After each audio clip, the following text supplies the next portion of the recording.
बिस्मिल्लाहिर्रहमानिर्रहीम। अस्सलाम वालेकुम नाज़रीन, मैं हलीम मुस्फी प्रोग्राम इवनिंग आवर में आपको खुशामदीद कहता हूँ। आज 3 दिसंबर है, 17 रबीउल सानी है और जुमेरात का रोज़ है। परवरदिगार की बारगाह में दुआ गो भी हूँ और पुरुम्मीद भी हूँ कि पूरी दुनिया में आप जहाँ कहीं भी होंगे, सदक़े में मोहम्मद वाले मोहम्मद अलैहिस्सलाम के खैर वाफिस होंगे। नाज़रीन, बहुत ही गर्मा-गर्म बहस चल रही है पाकिस्तान के और इंटरनेशनल पूरे मीडिया के ऊपर, पाकिस्तान को लेकर के पाकिस्तान इसराइल के मामले में क्या डिसीजन बनाता है। हालांकि दो टोक अल्फाज में इमरान खान साहब फैसला सुना चुके हैं कि पाकिस्तान किसी सूरत भी जो है वो कायद-ए-आज़म मोहम्मद अली जिन्ना की लाइन से हटने को तैयार नहीं है। सियासी इश्यूज पे कल भी इस पे बात हुई कि और पाकिस्तान के मसाइल क्या हैं और पाकिस्तान का जो मौक़िफ़ है वो मजबूत से मजबूत तर क्यों है, इसकी और सियासी वजूहात क्या हैं। अब थोड़ा सा इसको शुरू से हम चाहते हैं कि इस बहस का आगाज किया जाए, कि शुरू से देखा जाए कि जिस वक्त पाकिस्तान की आइडियोलॉजी, जिस आइडियोलॉजी के तहत पाकिस्तान बना, वो कायद-ए-आज़म मोहम्मद अली जिन्ना के उस वक़्त क्या नज़रियात थे, वो मुस्लिम उम्मा के साथ और जगहों पर जहाँ पर मुस्लिम हुक्मरान थे, उनके साथ उनकी कोऑर्डिनेशन क्या थी, जो कि बराए नाम लोग इन तमाम चीज़ों को जानते हैं। तो कायद-ए-आज़म मोहम्मद अली जिन्ना की मुस्लिम उम्मा के लिए खिदमत देखेंगे, उनका विज़न देखेंगे और पाकिस्तान के लिए जो उन्होंने एक अटल पाकिस्तान के लिए एक खारजा पॉलिसी बना के दी है, उसके ऊपर बात करेंगे। इसके ऊपर बात करने के लिए हमारे साथ मौजूद हैं एडवोकेट प्रोफेसर अली अब्बास आबदी साहब, आप फॉर्मर वाइस चांसलर हैं, और प्रोफेसर सीमा जैदी साहिबा। अपने दोनों ही मेहमानों को प्रोग्राम में खुशामदीद कहेंगे और आपकी खिदमत में सलाम अर्ज करेंगे।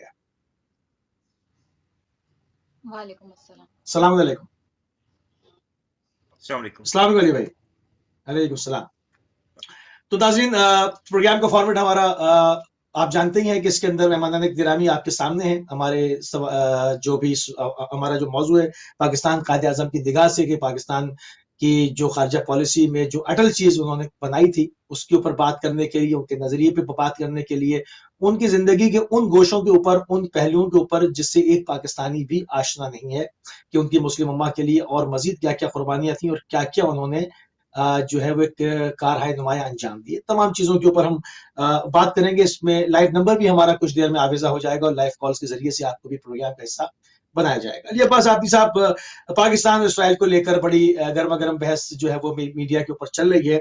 तो डेविड बेन गॉरिन जो है, पहले तो ये बताइए कि ये कौन थे और इनके पाकिस्तान के लिए इन्होंने क्या कहा था, इनके ख्यालात और नजरियात क्या थे पाकिस्तान के लिए। अस्सलाम वालेकुम। बहुत बहुत शुक्रिया अली भाई कि आपने मुझे मौका दिया कायद-ए-आज़म मोहम्मद अली जिन्ना साहब के मुतालिक बातचीत करने का। तो मैं इस सिलसिले में ये कहना चाहूँगा कि डेविड बेन गोरियन जो हैं वो इसी तरह हैं जैसे कि कायद-ए-आज़म। जो इज़राइल का जो कंट्री है इज़राइल, उसका जो फाउंडिंग फादर हैं वो हैं डेविड बेन गोरियन। तो David Ben Gurion founding father हैं इज़राइल के, और इन्होंने बड़ी कोशिश की, जद्दोजहद की इज़राइल बन जाए। और ये एक नज़रिया था जो आपको पता है कि एक जो एक बनी इस्राइल के लोगों को एक जगह जमा किया जाए और उनके लिए एक मुल्क बनाया जाए, क्योंकि 1948 में इज़राइल आज़ाद हुआ। 1948 से पहले दुनिया में कोई भी मुल्क इज़राइल के लिए नहीं था। ये बेचारे मारे मारे फिर रहे थे, कभी इधर कभी उधर। आपको पता है वर्ल्ड वार 2 में हिटलर ने इनको कितना मारा, 30 लाख के करीब लोग मार दिए। तो ये इधर उधर मारे मारे फिर रहे थे ज़माना कदीम से। तो डेविड बेन गोरियन की का नज़रिया ये कि एक मुल्क बना के दिया जाए इज़राइल को और के लोगों को, और उनका एक ठिकाना हो जहाँ वो रह सकें और अपनी ज़िंदगी गुजार सकें। वो भी कह सकें, जैसे हिंदू है इनके लिए एक इंडिया कंट्री है, मुसलमान इनके 57 मुल्क हैं, आपको मालूम है मुसलमानों के 57 कंट्रीज़ हैं, और इसी तरह यहूदियों के पास कोई कंट्री नहीं था। तो उन्होंने सोचा कि कंट्री बनाई जाए। तो David Ben Gurion founding father है इज़राइल का।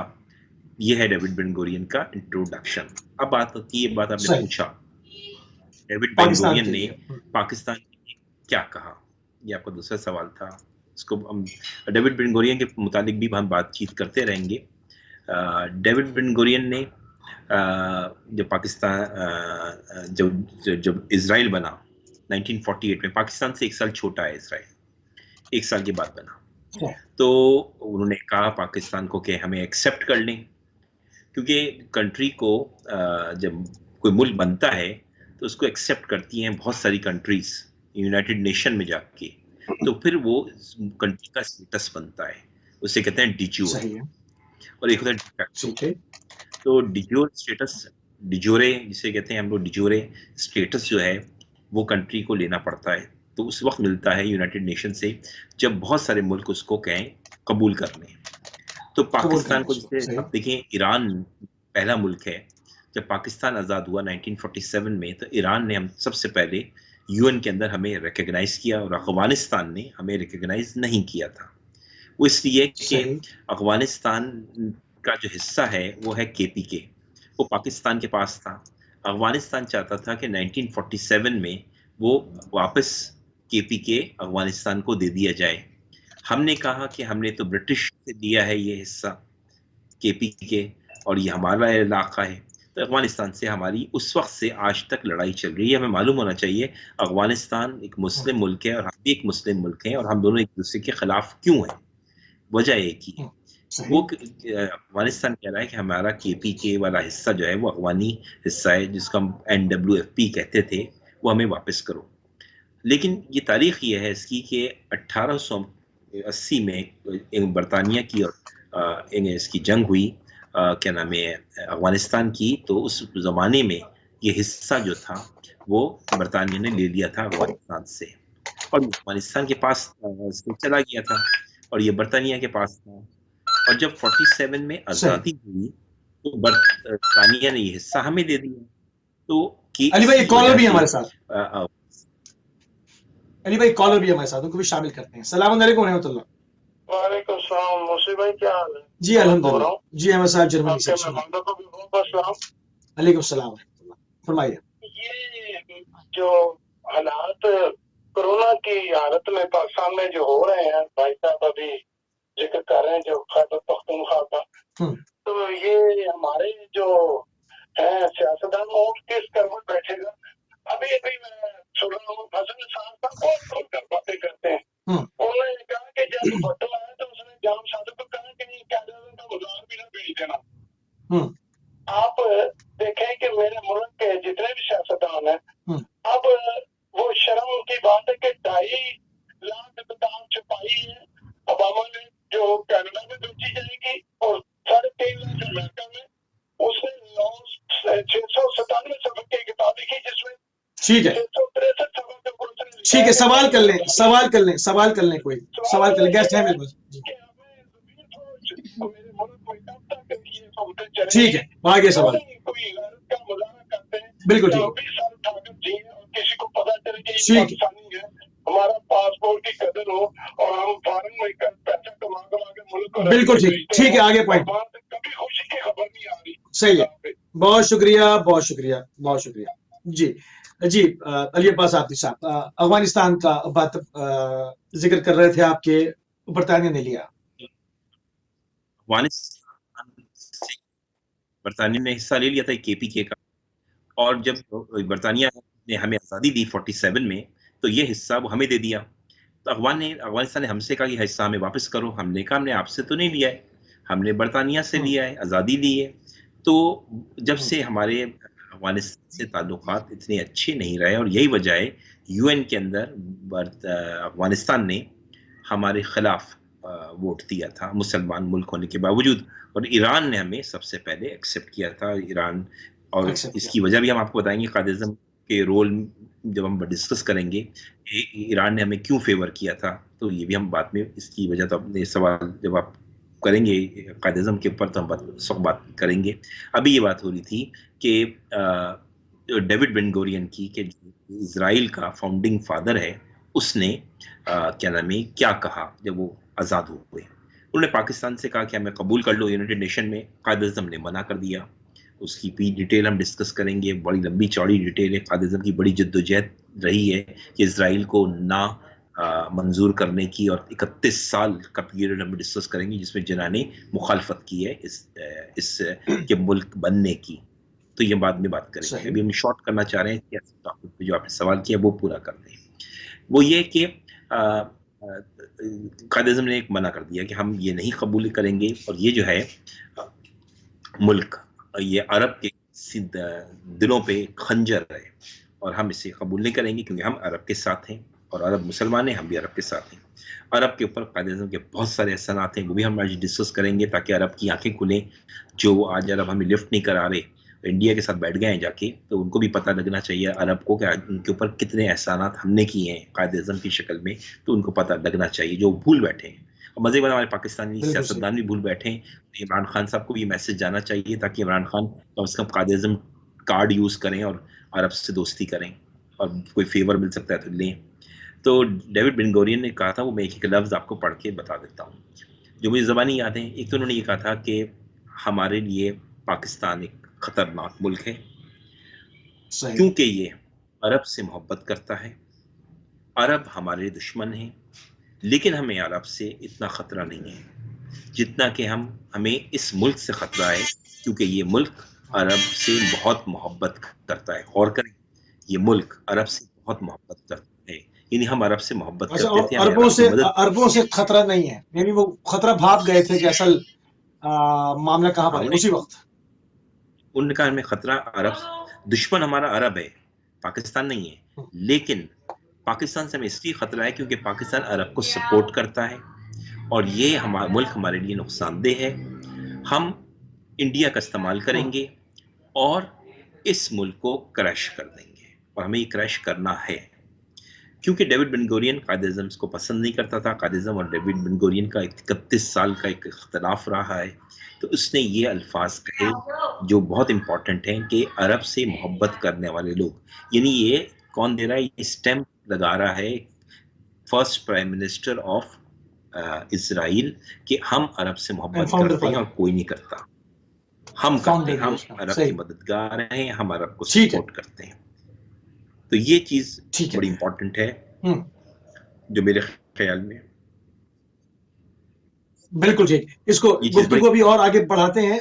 साइमा जैदी साहिबा, पाकिस्तान जब इसराइल के बारे में क्या करे, मतलब चॉइस क्या है, उसका राय हल क्या देखती हैं आप? उनको क्या इस वक्त डिसीजन किस तरह से लेने चाहिए, क्या करना चाहिए?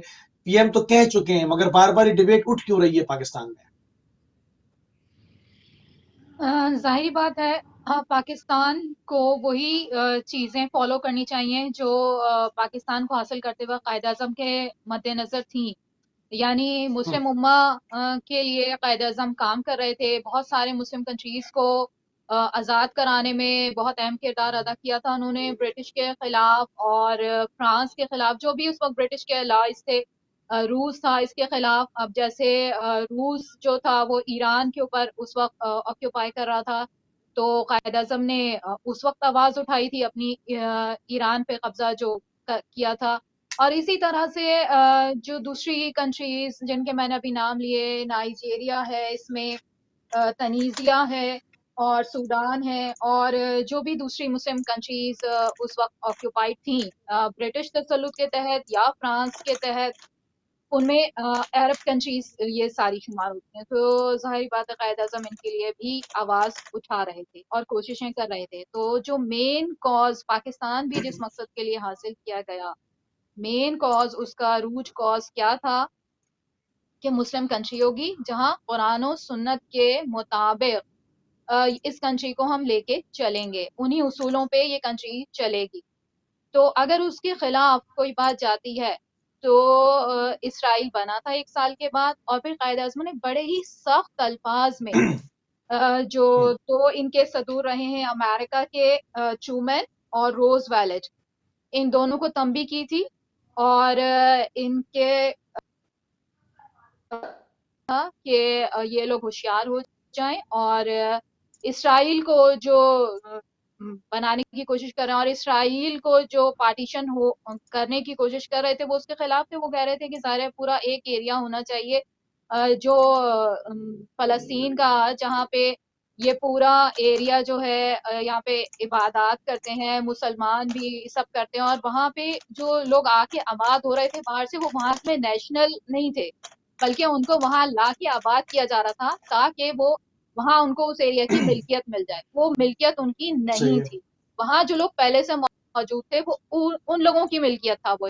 तो वहां से असल बात जो है, मेन बात वो ये कि दूसरी कौम को लाके बसाया गया और फिर उनको हम्म, वहां की नेशनलिटी या नेशनल बनाया गया। ये सबसे मेन पॉइंट है जो जहन में रखना चाहिए। वो वहां के नेशनल नहीं थे, वो वहां के बासी नहीं थे, बल्कि वहां के बासी या वहां के नेशनल मुस्लिम कौम फिलिस्तीनी थे। थी, और वो एरिया मुस्लिम कौम का था। तो ये बात जहन में रखनी चाहिए। और जो तमाम इस वक्त उम्मत मुस्लिमा के हुकूक हैं उस पर बात करने के लिए ये बात अगर हमारे जहन में रहे तो इस चीज को, जो कायद आजम का नजरिया था, इसको लेके हम अपने फैसले, जो भी हमारी पॉलिसीज है मुरतब करनी है, ये सारी में करने में ज्यादा आसान। बिल्कुल ठीक, बिल्कुल ठीक। बहुत अच्छी जो है वो नाज़रीन गुफ्तगू का सिलसिला जो है वो जारी सारी है। लाइव नंबर जो है वो हमारी स्क्रीन पर आवेज़ा है और कायदे आज़म की निगाह से पाकिस्तान को एक मर्तबा ज़रूरत पड़ गई है कि दोबारा से देखा जाए, तमाम चीज़ों को रिविज़िट किया जाए, क्योंकि बार-बार पाकिस्तान के ऊपर इस तरह के लोगों ने हुकूमत की है कि लोग जो है वो इस वक़्त 2 वक़्त की रोटी को मोहताज हो गए हैं। तो उस नज़रिए की तरफ, उस जज़्बे की तरफ, उस आइडियोलॉजी की तरफ, उस फ़ुतूर की तरफ एक मर्तबा फिर निगाह करने की ज़रूरत है कि हमने किस जज़्बे के साथ, किस जोश के साथ, किस वलवले के साथ और किस कमिटमेंट के साथ पाकिस्तान को वजूद देने में अपने मुक़द्दस लहू को बहाया था, कुर्बानियाँ दी थी। इस तरफ दोबारा से देखना चाहिए। तो अली अब्बास आबदी साहब, जिन्ना साहब ने इसराइल को वैसे कबूल क्यों नहीं किया था? इसकी और कोई वजूहात? सिर्फ ये कि वो इसको एक जायज़ रियासत नहीं समझते थे, ये सिर्फ है या इसके अलावा भी कुछ मसाइल हैं? देखिए, कायदे आज़म का मैं कहूँगा कि he was born for special purpose.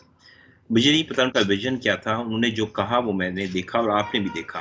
कायदे आज़म का कहना ये था कि इज़राइल जो है, जो मुल्क यानी मुल्क तो फ़लस्तीन था, और उसकी हिस्ट्री पहले हम समझ लेते हैं। पहले थोड़ी सी बात ये कि क्या नाम है,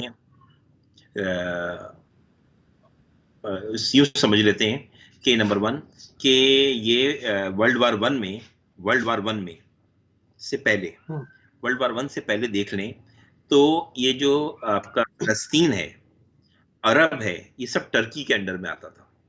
टर्की के अंदर में आता था, ऑटोमन एम्पायर कहलाता था। ठीक है, ठीक है, ऑटोमन एम्पायर। फ़लस्तीन भी टर्की के अंडर में था। वर्ल्ड वार 1 में जब जर्मनी ने अली भाई अटैक कॉलर है, तो ठीक है, अली भाई कॉलर है, कॉलर को शामिल करता हूँ। सलाम अलैकुम रहमतुल्लाह। वालेकुम अस्सलाम रहमतुल्लाहि व बरकातुहू। मेरा नाम सैयद जावेद है। जी जी, कहाँ से मेरे भाई? लंदन से। लंदन से, ठीक है जी, खुश आमदीद, फरमाइए। वालेकुम अस्सलाम।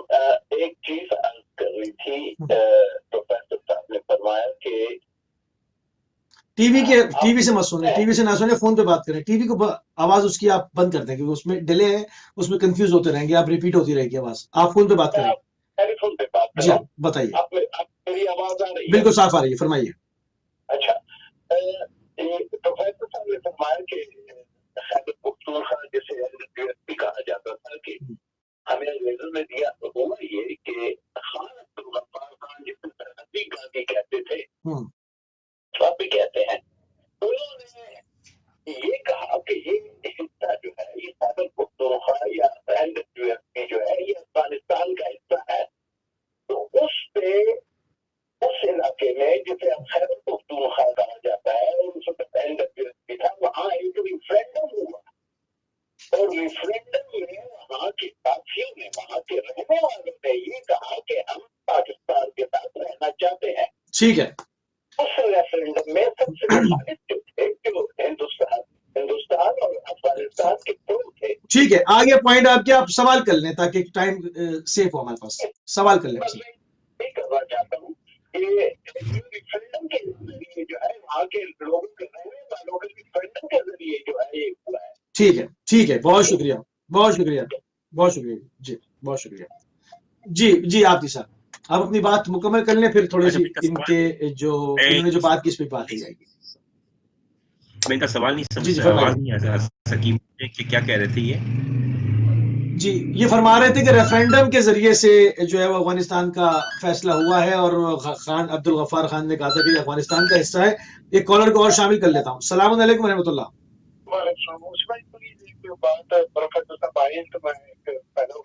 जी जी, फरमाइए। ये मेरा सवाल ये है कि चाइना ने हमसे बाद आजादी लेकर, वहाँ पे आप देखें कि 40-45 उन्होंने वजीर अपने पकड़ के हैं मुजरिम को पकड़ा जाता है ये फूलों की जनाब ऊपर जाकर छाड़ करते हैं या वो जेल से दूसरी जेल या उसकी हेयरिंग होती है।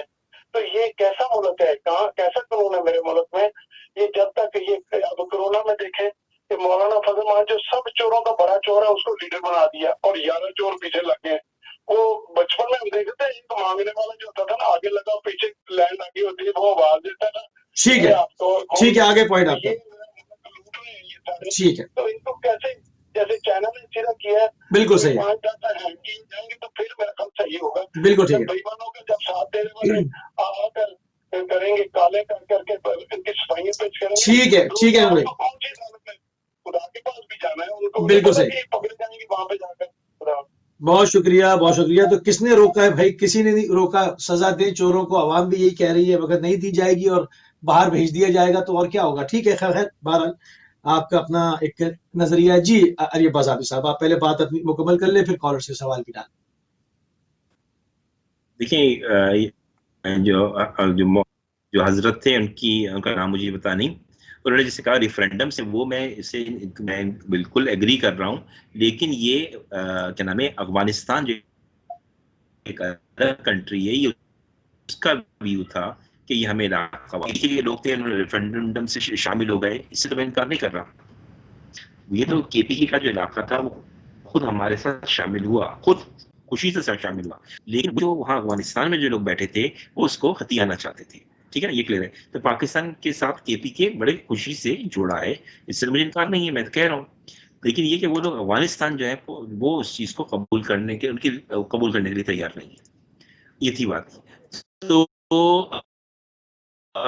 खैर ये डेविड बेन गुरियन के बारे में बात कर रहे थे। तो डेविड बेन गुरियन ने जब कायद-ए-आज़म से चाहा कि वो इसको एक्सेप्ट कर लें, कायद-ए-आज़म उससे 31 साल से तो मुखालफत में थे, तो कायद-ए-आज़म ने कह दिया कि हम तो इजराइल को एक्सेप्ट नहीं करेंगे और इजराइल हम अरब के लिए नुकसानदेह है। उसकी वजह कायद-ए-आज़म का जो नजरिया था, सोच थी, अगर हम असल में कॉल से डिस्टर्बेंस हो जाती है बात, मुझे की बातें बताना कि आज हिस्ट्री लोगों को बहुत ज्यादा पता लग जाए, तो जो 40-50 साल की मेहनत है वो तक पहुंच जाए। तो मैं गुजारिश करूंगा लोगों से कि सवाल करें, जरूर करें, एट दी एंड करें, ताकि आसानी हो जाए मैं थोड़ी सी। तो पहले सुन लें। ठीक है, ठीक है। कि कायद-ए-आज़म ने, मोहम्मद अली जिन्ना ने कहा ये जो इजराइल, जो फिलिस्तीन का एरिया है, ये मुसलमानों का है। तो उस पर इन्होंने कहा कि ये पहले, आज से कई सालों पहले, ये तो इलाका बनी इसराइल का था। तो कायद-ए-आज़म ने उस पर कहा बरतानिया से कि आप इसको फेवर कर रहे हैं इस बात को। उन्होंने कहा बिल्कुल, ये तो बनी इसराइल का इलाका था, मुसलमानों ने तो इस पर कब्जा कर लिया। खलीफा दोम के ज़माने में मुसलमान यहाँ गए थे। तो उन्होंने कायद-ए-आज़म ने उस पर कहा कि भाई देखें, तो इंडिया पे भी तो मुसलमानों का मुल्क था, आपने आके बैठ गए हो, तो फिर आप भी भाग जाओ यहाँ से, ये तो हमारा इलाका है। तो बरतानिया के पास कोई जवाब नहीं था कि तो कायद-ए-आज़म ने कहा अगर ये बात है कि नाजायज कब्जा है, तो फिर आपका भी तो इलीगल ऑक्यूपेशन है, जिसके ऊपर इंडिया के ऊपर, आप यहाँ से खाली करो। ये बात हो रही है 1900 की शुरू में। तो उस पर बरतानिया खामोश हो गया। और कायद-ए-आज़म ने जो कहा था, प्रेडिक्शन की थी, वो ये प्रेडिक्शन थी कि जो फलस्तीन में जो आबाद होंगे ये लोग, बनी इसराइल के लोग, ये आहिस्ता आहिस्ता अपने आप को बड़ा करेंगे और मुसलमानों के इलाके को कट करेंगे, छोटा करेंगे, खत्म करेंगे, और इसको पार्टीशन ना करो। टू नेशन थ्योरी वहां भी पेश की गई थी कि इजराइल जो है वो अलग मजहब रखते हैं, मुसलमान वहां अलग मजहब रखते हैं, तो टू नेशन थ्योरी पे इजराइल बना था। तो लेकिन थ्योरी की बुनियाद पे बनने के लिए कायद-ए-आज़म का ये ख्याल था, और ये उनकी बात सही निकली कि ये टू नेशन थ्योरी पे पार्टीशन नहीं होगा। ये पार्टीशन के बाद ये फैलना शुरू हो जाएंगे और एक वक्त आएगा कि मुसलमानों को बिल्कुल से खत्म कर दिया जाएगा। और यही हुआ। आपने देखा कि आज इजराइल को देखें, जो पुराना 48 में जो इजराइल आज़ाद हुआ था और आज के इजराइल में देखें, बहुत बड़ा फ़र्क है। आपको 70% उसमें चेंज नज़र आएगा, वो बढ़ गया है। और मुसलमान जो है वहाँ पे बड़ी रोनी ज़िंदगी जी रहे हैं। तो टू नेशन थ्योरी तो ना हुई ना। ये टू नेशन थ्योरी ये था, जो अगर पार्टीशन हुआ था तो आप उतने पार्टीशन पे रहते, तो ये अपने पार्टीशन पे रहते, बात बराबर रहती। लेकिन वो अपने आप को एक्सपेंड कर रहा है। अभी देखिएगा ये फ़लस्तीन को पूरा कैप्चर करने के बाद ये फ़लस्तीन से बाहर निकलेंगे, फिर ये दूसरे ममालिक जो अरब के ममालिक हैं, जो बड़ी खुशी से दोस्तियाँ कर रहे हैं, जैसे आपके सामने कि अभी बहरीन ने एक्सेप्ट कर लिया, तो लग रहा है कि यूएई ने भी एक्सेप्ट कर लिया। से 1.5 महीने पहले, तो और दूसरे ममालिक एक्सेप्ट कर लेंगे, तो ये अरब के लिए कितना बड़ा खतरनाक मसला खड़ा हो जाएगा, इनको अंदाजा नहीं है। वहाँ भी अगले सवाल में आपको डिस्कस करेंगे तो बताएंगे कि ये अरब के लिए कितनी बड़ी मुसीबत बने और उन्होंने क्या कुछ किया अरब के साथ बनी इसराइल के लोगों ने, तो जिसकी वजह से कायद-ए-आज़म नहीं चाहते थे कि ये किसी भी तरह इनको एक मुल्क का दर्जा दिया जाए।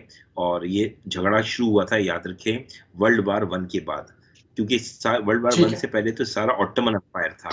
वर्ल्ड वार 1 में जब ये ऑटोमन एम्पायर को शिकस्त हुई, टर्की को शिकस्त हुई, तो टर्की के टुकड़े हुए, कुछ फ्रांस ने ले लिए, कुछ रशिया ने ले लिए, कुछ जर्मनी ने ले लिए, कुछ ज़्यादा इलाका बरतानिया ने ले लिया। इस तरह से इसके टुकड़े टुकड़े हो गए और फिर ये हुआ कि गुलाम बन गए। हम अगर तारीख पढ़ें तो एक वक्त नजर आता है कि मुसलमान ममालिक जो थे दुनिया में, आज 57 है, उस वक्त 4 या 5 मुल्क रह गए थे, और वो भी गरीब बुरे हाल में मुसलमान मुल्क थे। वर्ल्ड वार 1 जो है बेसिकली मुसलमानों को बहुत बड़ा झटका लगा, और वर्ल्ड वार 2 के बाद तो और भी बुरे हालात हो गए। तो उसके बाद तो मुसलमान ऐसे लगता था कि अब के लिए कोई अब जगह ही नहीं बचेगी। और इन हालात में कायद-ए-आज़म का जो कहना था वो ठीक था कि मुसलमानों की गुर्बत बहुत ज़्यादा है, मुसलमान का उसके पास कोई बड़ा मुल्क नहीं है। अरब उस वक्त बहुत गरीब थे और उनके पास तो कुछ भी नहीं था, और बरतानिया ज़लील कर ख्वार कर रहा था अरब को, जो आज अरब बरतानिया के आगे पीछे घूमते हैं और क्या नाम है, पाकिस्तान की तरफ नहीं देखते। और पाकिस्तान एक वाहिद होप था अरब ममालिक की, कि जो कायद-ए-आज़म मोहम्मद अली जिन्ना इन अरब को सपोर्ट कर रहे थे, और डिप्लोमेटिकली भी, और क्या नाम है, कॉन्स्टिट्यूशनली भी, और वो तमाम चीज़ें तो अरब भूल चुका है, उनको याद है कि ज़लील व ख्वार अमेरिका कर रहा था अरब को, और क्या नाम है, इसी तो हमारे हुक्मरानों को याद बरतानिया दिलाना चाहिए ना। क्या हमारे हुक्मरानों को हिस्ट्री पता है? पहला तो सवाल ये होगा कि बाज़ लोगों को तो पाकिस्तान का नेशनल एंथम नहीं याद होगा। तो अब वो मतलब इतने खारजा पॉलिसी में इतने स्ट्रांग हो, अपने इतने पाकिस्तान की हिस्ट्री और कायद-ए-आज़म की पूरी हिफ्ज़ हो, अज़बर हो, तो जाकर ऐसे लोगों को जो चेहरा तब्दील कर चुके हैं उनको बताया जाए कि तुम्हारी क्या असलियत थी, तुम्हारी हैसियत क्या है, जो तुम इस वक्त पाकिस्तान से तुम इस लहजे में गुफ्तगू कर रहे हो। ये पहले तो हमें अपनी जगह पे स्ट्रांग होना होगा ना। हम पहले कुरान की 2-4 आयतें तो पढ़ लें। हमारे सियासतदान तो कुरान की आयत नहीं पढ़ पाते, आपको मालूम है। जो नमाज में हम जो सूरे पढ़ते हैं, मुझसे तो वो सूरे पढ़े नहीं जाते। आप बात करें कायद-ए-आज़म को क्या याद रखेंगे, वो हिस्ट्री जो प्राइमरी बुक है हमारी कुरान, उसको नहीं पढ़ते तो सही तरह, तो वो क्या हिस्ट्री पढ़ेंगे। बिल्कुल सही, बिल्कुल सही। सिस्टर, गुफ्तगू आपके साथ जो है वो हुई कि पाकिस्तान को क्या जो है वो डिसीजन लेना चाहिए, उस पे बड़ी खूबसूरत आपने बात की। थोड़ा सा जिन्ना साहब की मुस्लिम दुनिया के लिए कंट्रीब्यूशन पे थोड़ी सी बात कर लेते हैं कि वो पाकिस्तान से निकल करके, पाकिस्तान को तो वजूद दिया आपने, पाकिस्तान के तो फाउंडर हैं आप, इसके अलावा आपकी कंट्रीब्यूशन जो है वो मुस्लिम दुनिया में मजीद और क्या थी? हम चाहते हैं कि अपने इस प्रोग्राम के जरिए से, इस तवज्जुह से हमारे नौजवान ज्यादा से ज्यादा इस्तेफादा करें, जिनको सिर्फ ये बताया जाता है कि कायद-ए-आज़म जो है वो उन्होंने पाकिस्तान सिर्फ बना दिया। इसके अलावा जिन्ना की बहुत बड़ी शख्सियत है जो नहीं बताई जाती, और क्या कंट्रीब्यूशंस थी मुस्लिम दुनिया के लिए उनकी?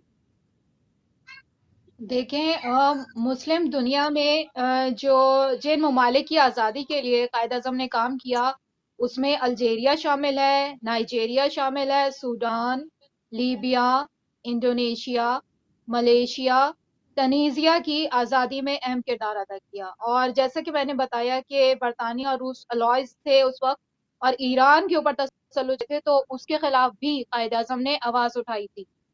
तो ये सारी चीजें अगर याद कराई जाएं, पाकिस्तानी जो हुक्मरान हैं उनको भी, जो इन पोस्ट पे बैठे हुए हैं उन तक भी ये बातें पहुंचाई जाएं, और फिर उनके थ्रू जो दूसरी एम्बेसीज के लिए इन कंट्रीज की जिनके मैंने नाम लिए उनको याद कराई जाएं, तो उनको याद आएगा। जिसमें से बहुत सारे तो इस चीज को रियलाइज, उनके पास पिक्चर्स लगी हुई हैं एम्बेसीज में कायद-ए-आज़म की, और जो है मेडल लेते हुए, मेडल भी कायद-ए-आज़म को दिया था, वो सर अली अब्बास साहब भी आपको और इन्फॉर्म करेंगे, बताएंगे उस बारे में। और मतलब बहुत ही कायद-ए-आज़म न सिर्फ अपनी जो जद्दोजहद थी आज़ादी की वो कर रहे थे ब्रिटिश के खिलाफ, बल्कि जो दूसरे ममालिक उस वक्त, जो मुस्लिम ममालिक पे जो आफतें, जो मुसीबतें आई हुई थी और जो दूसरी कौमें उन पे तसल्लुत जमाने की कोशिश कर रही थी, उनको भी आज़ादी दिलाने की कोशिश कर रहे थे उस वक्त, और उनकी जिस तरह भी मदद पॉसिबल हो रही थी वो कर रहे थे, फिजिकली भी मोरली भी, यानी मटेरियल के लिहाज से भी और मोरली भी, दोनों तरीकों से उनकी मदद कर रहे थे।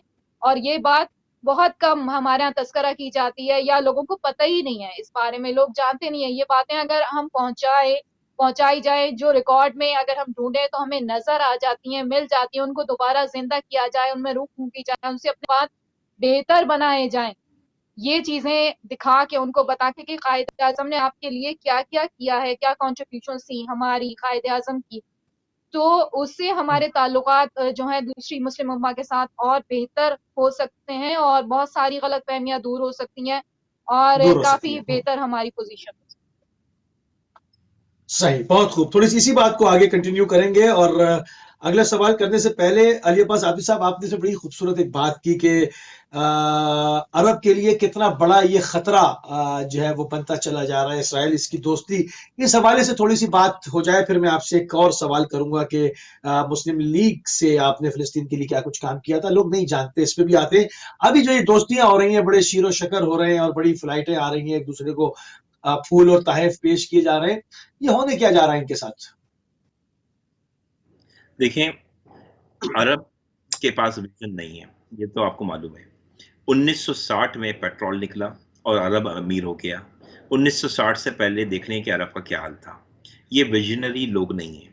इन्हें ये बज़ाहिर ये लग रहा है कि अब जो है कि स्पेशली कोरोना के आ जाने के बाद से कि जो हालात दुनिया में तब्दीली आई है और जो क्या नाम है डोनाल्ड ट्रंप की जो पॉलिसीज़ थी, उससे ये बहुत ज़्यादा ख़ाइफ़ हो गए और किसी हद तक ये है कि इनका शिकार हो गए। तो ये सोचने लगे कि इज़राइल से दोस्ती कर ली जाए तो बेहतर है और उनको नज़र आया कि इंडिया से ताल्लुकात बेहतर किए जाएँ। इंडियन लॉबी आपको पता है कि बुरी तरह, इसमें हमारा बहुत बड़ा कसूर है।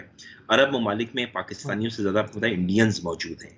इंडियंस वहाँ पे और वो सारे पढ़े लिखे हैं, तो इंडियंस का इन्फ्लुएंस है अरब के ऊपर, इससे भी इनकार नहीं है। अरब जितनी शादियाँ करते हैं, आपको पता है वो एक बीवी तो उनकी यकीनन हैदराबाद से होती है या दिल्ली से होती है, तो वहाँ पे इंडियंस अपने लोगों को बेचते हैं और उनकी औरतें भी वहाँ पे उनके घरों में हैं। तो अब ये है कि उनका एक इन्फ्लुएंस है, एक नंबर 1। इंडिया और इजराइल के बहुत स्ट्रॉन्ग रिलेशनशिप है, आपको पता है न्यूक्लियर की डील हुई हुई है बहुत ज़्यादा, बहुत, और फिर इसके साथ साथ अमेरिकन इन्फ्लुएंस बहुत ज़्यादा है इसके ऊपर, अरब के ऊपर। तो अब चूंकि डोनाल्ड ट्रंप का जो इन्फ्लुएंशियल इम्पैक्ट था वो डिफरेंट था, जो बाइडेन का इन्फ्लुएंशियल इम्पैक्ट वो थोड़ा कदरे बेहतर है। डेमोक्रेट्स निस्बतन रिपब्लिकन से बेहतर होते हैं ईरान के साथ और क्या नाम है पाकिस्तान के साथ और चाइना के साथ, लेकिन उनके डेमोक्रेट्स के रशिया के साथ ताल्लुकात थोड़े ख़राब होते हैं। इसलिए रशिया ने जो बाइडेन को मुबारकबाद देने में भी बहुत ताख़ीर की कि उनको प्रेसिडेंट जब वो बने। तो कहना ये है कि ये जो Donald Trump influence, Indian influence और फिर विजन का ना होना अरब के पास, तो और उनको बहुत जल्दी खौफ पड़ गया है कि शायद हमारी इकॉनमी ख़त्म हो जाएगी और हम कहीं के नहीं रहेंगे। और सी पैक जो पाकिस्तान ने बनाया, सी पैक, उससे ये नज़र आने लगा उनको कि दुबई मुतासर होगा, क्योंकि सी पैक में जो गवादर का पोर्ट है वो तो बहुत ही बेहतरीन पोर्ट है और बड़ा गहरा है, जो बड़े जहाज़ हैं वो भी वहाँ पे आके पार्क हो सकते हैं। तो उनको थोड़ा सा पाकिस्तान से ये नज़र आया कि पाकिस्तान कहीं ऐसा ना हो कि उनके लिए मुश्किलात पैदा कर दे उनकी इम्पोर्ट एक्सपोर्ट में। तो ये सारी इन्फ्लुएंस देख के इन्फ्लुएंस जो है वो इकॉनमी का था और दूसरा ये कि विजन का ना होना। तो विजन तो आपको देखिए इकबाल ने बहुत खूब कहा था ना कि बढ़ के खैबर से ये है मार का दीन व वतन, यानी मार का दीन से मुराद क्या, रिलीजन, और वतन से मुराद है पॉलिटिक्स। वो इकबाल कहता है, इकबाल का कहना है कि वतन यानी पॉलिटिक्स और रिलीजन का जो झगड़ा है वो खैबर से बड़ा है और खैबर ऐसी जगह जो 40 दिन अभी कितने अरसे में आप सब, आपकी निगाह क्या देख रही है, कितने अरसे में इनको रिजल्ट मिलना शुरू हो जाएगा कि वो यकीनन इनके दोस्त तो है नहीं और हमारी इल्हामी किताब भी यही कह रही है, तो वो अंदर काम दिखाना शुरू कर देंगे? तो कितना अरसा आप देखते हैं कि ये बड़ी दोस्तियां वोस्तियां जो चल रही हैं इसका रिजल्ट आना कब तक शुरू हो जाएगा? देखिए, अरब के पास, अरब कंट्रीज में को मालूम है कि जो लोग नहीं समझते, अक्सर मुझसे लोग कहते हैं कि अरब के पास अमेरिकन फौज क्यों है, अरब के पास अपनी फौज क्यों नहीं है। अरब डरते हैं, अरब कहते हैं अगर हम अपनी फौज रख लेंगे तो फौज बेसिकली कू कर जाती है, यानी तख्ता पलट देती है, तो अरब ममालिक फौज बड़ी नहीं रखते ताकि उनका तख्ता पलट ना हो जाए। ये वजह है असल, लोगों को नहीं शायद पता। तो वो फौज छूट सही, तो अब वो अमेरिकन फिर फौज कमजोर रखते हैं फौज को बनाते हैं या नेटो ताल्लुकात बनाते हैं ताकि वो ठीक है, ठीक है। नहीं है। जिन्ना साहब पे आता हूँ। इजराइल को देखें तो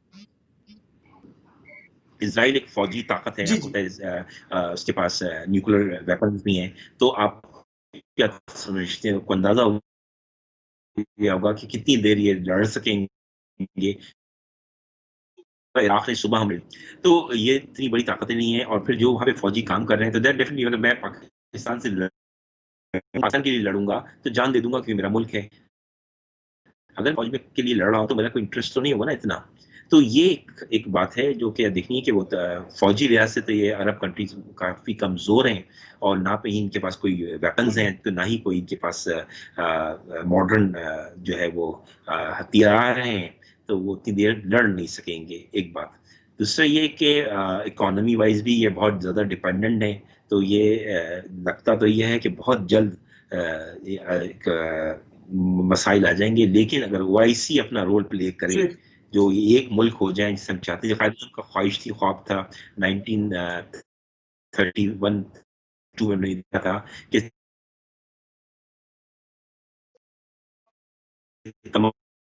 तेरी पाकिस्तान सॉरी इंडिया, और चूंकि वो नाराज होकर चले गए थे, सियासत छोड़ दी थी उन्होंने। कायद-ए-आज़म ने 1930 में सियासत को छोड़ दिया था, 2-3 साल सियासत से दूर रहे, इकबाल लेके आए और इस विजन के साथ लेके आए कि हम पूरे मुसलमान ममालिक बनाएंगे, पैदा करेंगे मुसलमान ममालिक। उस वक्त मुसलमान ममालिक नहीं थे, ठीक है, 4 या 5 मुल्क थे, पाकिस्तान बना। तो उस वक्त ये फिर कायद-ए-आज़म आया और उन्होंने सोचा अगर ये एक प्लेटफॉर्म बन जाए, कायद-ए-आज़म के ख्वाब पे चल पड़े, तो फिर तो मैं समझता हूँ कि बहुत अच्छा रिजल्ट आ सकता है अगर मुसलमान एक हो जाए। लेकिन अगर इस तरह जैसे कि हो रहा है, इजराइल डोमिनेट कर रहा है, तो फिर मसला हो जाएगा। ठीक है। अच्छा, जिन्ना साहब ने जो मुस्लिम लीग के प्लेटफॉर्म से फिलिस्तीन के लिए कितनी रेजोल्यूशंस करवाई, और कुछ यूएन रेजोल्यूशन के मुतालिक भी बयान फरमाए, क्योंकि ये अमूमन बयान नहीं होता। कायद-ए-आज़म मोहम्मद अली जिन्ना की ये सारी काविशें ये मंजर आम पे ही नहीं आती, जिक्र ही नहीं करते हम। देखिए, मेरा तो आपके सवाल का जवाब देने से पहले एक बात मैं कहूँगा कि मेरी समझ में आज तक नहीं आया कि मैंने पाकिस्तान टेलीविजन पे भी प्रोग्राम किए बहुत सारे, और आपके प्रोग्राम में भी आया और कई दफ़ा ये बात की है कि मेरी समझ में आता, मैं हूँ ना, अगर मुझे कोई बताए कि कायद-ए-आज़म ने मोरक्को को आज़ाद कराया, तो मैं ये पागल हो जाऊँगा और मैं दुनिया में ये शोर मचा दूँगा, मैं खुद परेशान हो जाऊँगा, ये हुआ कैसे? इतना परेशान हो जाऊँगा और इसका ये सोचूंगा कि मैं मोरक्को से किस तरह से फ़ायदा उठा सकूँ। हमारे यहाँ मैं चीख के पागल हो गया हूँ, तंग आ गया हूँ इस अवाम से, और किसी ने भी नहीं, कोई चीज़ सोचता नहीं है कि पाकिस्तान कायद-ए-आज़म ने बनाया, बस ये याद है मोरक्को को बनाया कायद-ए-आज़म ने। इस पर तकरीबन 50 साल बहस होनी चाहिए। और मोरक्को, इंडोनेशिया को पाकिस्तान ने बनाया, कायद-ए-आज़म ने बनाया। इसको यानी कोई सवाल ही नहीं करता, ये इसको पागल हो जाए, पागल, छोटी बातें नहीं है। Morocco, Algeria, Nigeria, Sudan, Libya, Tunisia, ये लोग सुन कैसे लेते हैं? लोगों को तो उठ जाना चाहिए और ये इस पे प्रोग्राम होने चाहिए, एक नहीं कई प्रोग्राम होने चाहिए। इंडोनेशिया से मिलना चाहिए। इंडोनेशिया इस वक्त मुसलमानों का सबसे इकोनॉमी वाइज सबसे बड़ा मुल्क है, इकोनॉमी वाइज सबसे बड़ा मुल्क जीडीपी के हिसाब से इंडोनेशिया है। हमारे कान सब सुनने वाले भी सुन रहे होंगे मेरी बकवास को और भूल जाएंगे। इंडोनेशिया से ताल्लुकात आप अच्छे करें, क्योंकि आपने नाइजीरिया ऑयल प्रोड्यूसिंग कंट्री है, आप उससे ताल्लुकात अपने अच्छे बनाएं कि कायद-ए-आज़म का कार्ड यूज करें।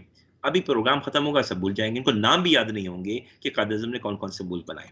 आप इन मुल्कों पे काम करें। खान साहब, खुदा का वास्ता, क्या नाम है, आप मुझसे कई दफा मुलाकात हुई मेरी खान से, मैंने खान को अपनी यूनिवर्सिटी में गोल्ड मेडल दिया। आज मैं खान से बात नहीं कर सकता हूँ, ना खान मेरा फोन उठाता है पीएम बनने के बाद। ये मदीना की कौन सी स्टेट है जहाँ पे हाकिम जो है अपने लोगों से बात तक नहीं करता, ना उस तक कोई बात करने की, यानी हम इमरान से बात नहीं कर सकते। मैं आपको सही बता रहा हूँ। नहीं, शुरू में मैंने कहा था ये मदीना की तो रियासत है, मगर ये रसूलुल्लाह के जमाने वाली है, उनके बाद वाली, बड़ा फर्क है ना। यही डिसाइड नहीं हुआ मेरे ख्याल में। वहाँ अब मैं इस पे क्या कमेंट करूं फिर। अब ये तो कोई बहुत ही अजीब और गरीब किस्म की है कि जहाँ पे अच्छा मतलब जावेद मियां रात से मैंने कहा कि खान साहब से बात कर लेते हैं। जावेद ने कहा I can not contact to him, मैं उससे बात नहीं कर सकता। 40-50 साल की दोस्ती है क्यों? इनकी। तो मेरा कहने का वाई? मतलब ये भाई वो इनके भाई बहुत इकोनॉमी का बर्डन है, तो बहुत सारे डिसीजन हैं, बहुत मसरूफ हैं। अब तो क्या कहें हम। अब सही है भाई, पीएम बनने के बाद तो आपने तो वादे किए थे कि मैं बिल्कुल रियासत मदीने की होगी, लोगों से बात करूंगा, मिलूंगा। अप्रोच में नहीं है कि कोई बात कह सकें, कुछ कर सकें, तो कैसे करें। तो बात कहने की ये है कि मैंने खान साहब की ऑनेस्टी के ऊपर तो मैं कभी उंगली नहीं उठाऊंगा कि बहुत ही ऑनेस्ट आदमी है, ठीक है। लेकिन देखिए विजन भी हो जाए थोड़ा, और पॉलिसीज जरा क्लियर हो जाएं तो बड़ा क्योंकि सिर्फ अच्छा रहेगा। 5 साल पूरे करने थोड़ी आए हैं। 5 साल पूरे करने तो सभी आते हैं। आप तो एक विजन के तहत आपने एक नारा लगाया है ना, आपने देख के एक लोगों को दूसरे एक गेट पे दिखाया है। अब उसमें अगर आपने भी 5 साल पूरे करने तो बात अलग है। एक कॉलर को मैं अली भाई कॉलर को शामिल कर लूं। सलाम अलैकुम रहमतुल्लाह। सलाम अलैकुम रहमतुल्लाह। जी कौन कहां से? जी जी फरमाइए।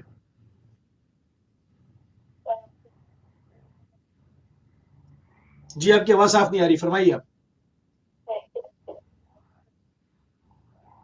जी बहुत शुक्रिया, मेरे ख्याल में रॉन्ग नंबर है आपका। अच्छा तो अली भाई, तो ये सारे मामलात हैं। बहरहाल सिस्टर की तरफ बढ़ेंगे। सिस्टर, जिना का कॉन्सेप्ट और ख्वाब पाकिस्तान के लिए क्या था? उनकी क्या ड्रीम्स थी, क्या उनका कॉन्सेप्ट था? इस पे थोड़ी सी, इस बात की थोड़ी सी आप बात को बढ़ाइए आगे।